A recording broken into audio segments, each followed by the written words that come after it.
Buenas noches. Audio 56.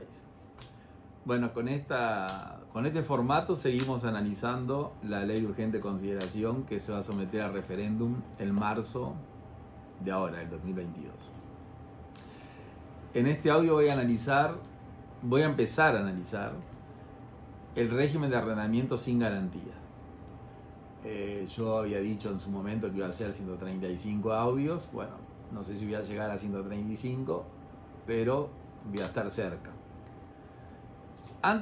Para ver el régimen de arrendamiento sin garantía, nosotros podríamos hacerlo de dos puntos de vista, digamos. Desde el punto de vista del derecho procesal, es decir, cuál es el régimen de desalojo de los arrendamientos sin garantía. Eso desde el punto de vista del derecho procesal. También lo podemos ver desde el punto de vista del derecho civil, que es el contrato de arrendamiento propiamente dicho. Eso nos va a llevar algunos audios más, porque la idea es analizar artículo por artículo, y hay 33 artículos que se dedican a ese tema, desde el punto de vista civil y desde el punto de vista procesal. Pero a mí me parece que para iniciar el tema podríamos hacer un enfoque del tema desde el punto de vista filosófico. ¿Cuál es la postura filosófica que yo diría adornan a los partidarios del sí, por lo tanto derogar estos artículos? ¿Y cuál es la postura filosófica que ilustran a los partidarios del no, es decir, que la LUC continúe vigente?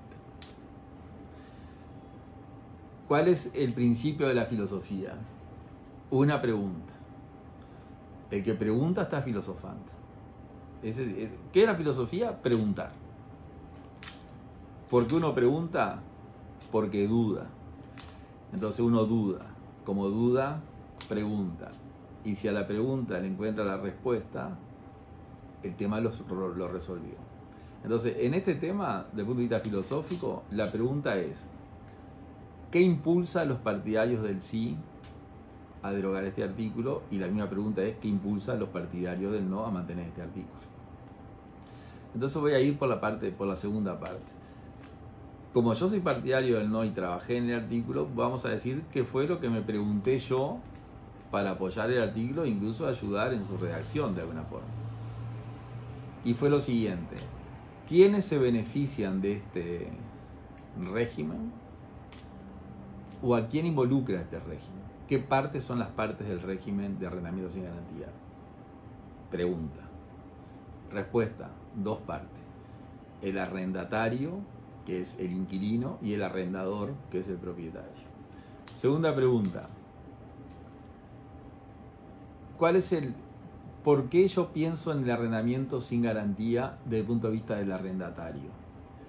Porque hemos pensado en personas que no tienen garantía, por eso es arrendamiento sin garantía, o personas que son extranjeros, que han venido al Uruguay a trabajar o a establecerse o a pasear o lo que fuere, se han quedado en nuestro país y por no tener una vinculación familiar ni laboral con cierta antigüedad y no ser funcionarios públicos, no tienen garantía, entre otros varios motivos por los cuales no se puede tener garantía. Hay muchos motivos para no tener garantía. Yo dije los más comunes.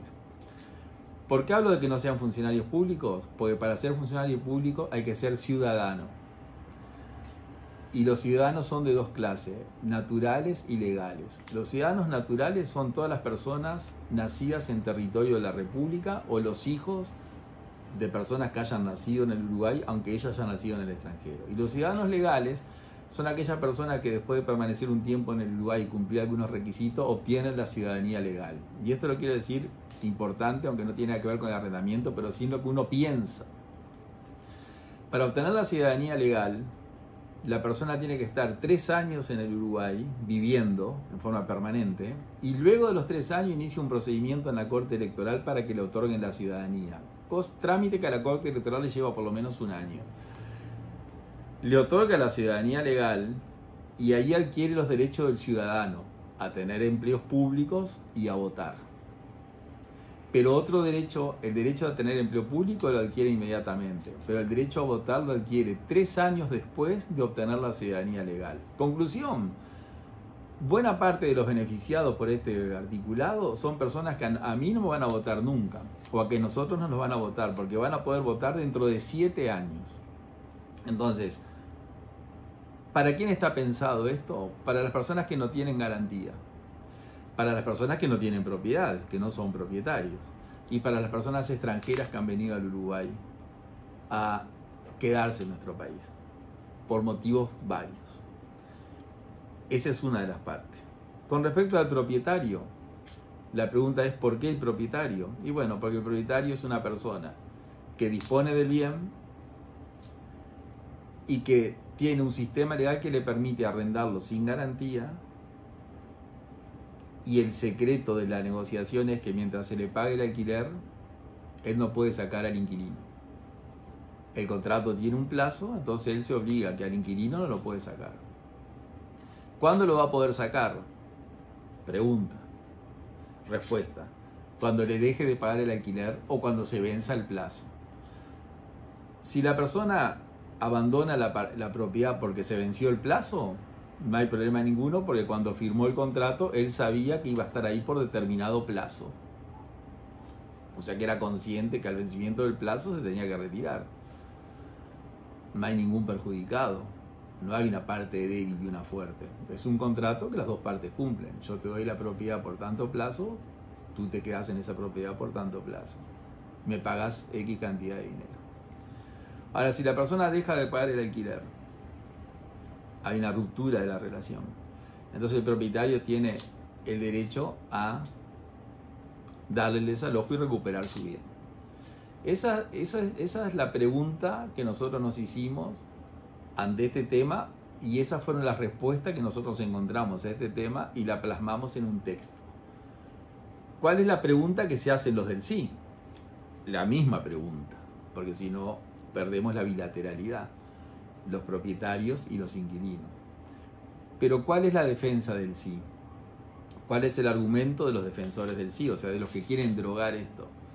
El argumento es que la ley es muy mala, o hay que borrarla del derecho positivo uruguayo, porque tiene como consecuencia que el inquilino debe dejar la propiedad en la que está viviendo.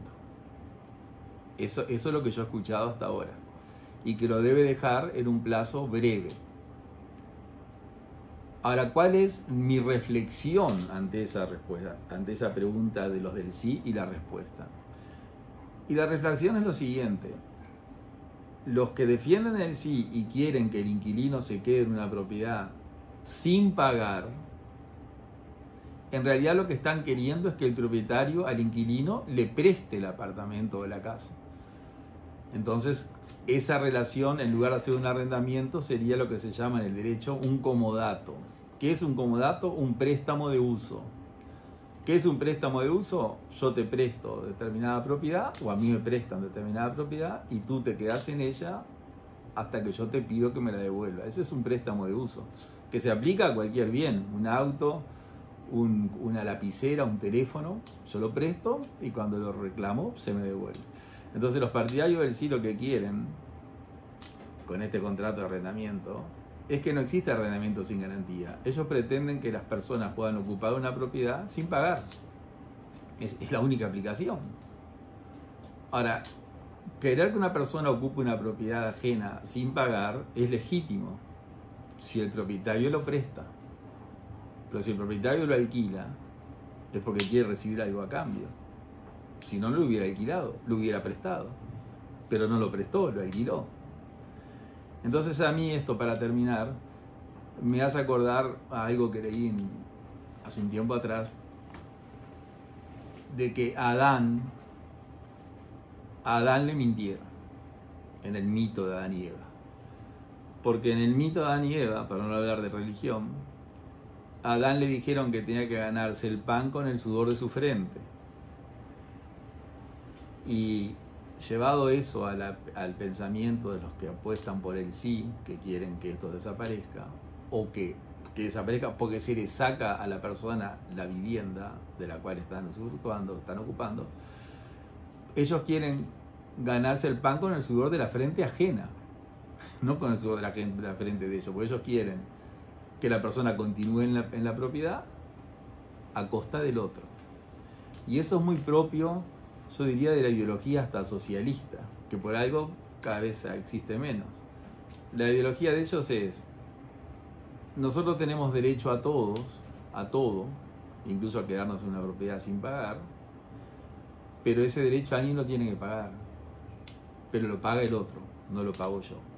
Entonces, antes de entrar en el aspecto procesal y contractual civil del capítulo que vamos a entrar, me parecía que era propio hacer esta reflexión tipo filosófica de cuál es el motivo que lleva a unos y a otros a sostener el no, como lo hacemos nosotros, o el sí, como lo hacen el PIC-CNT y el Frente Amplio, o el Frente Amplio y el PIC-CNT, que en última instancia, de ser dos grupos que trabajaban como una asociación, hoy están fusionados. Es una sola cosa. Gracias.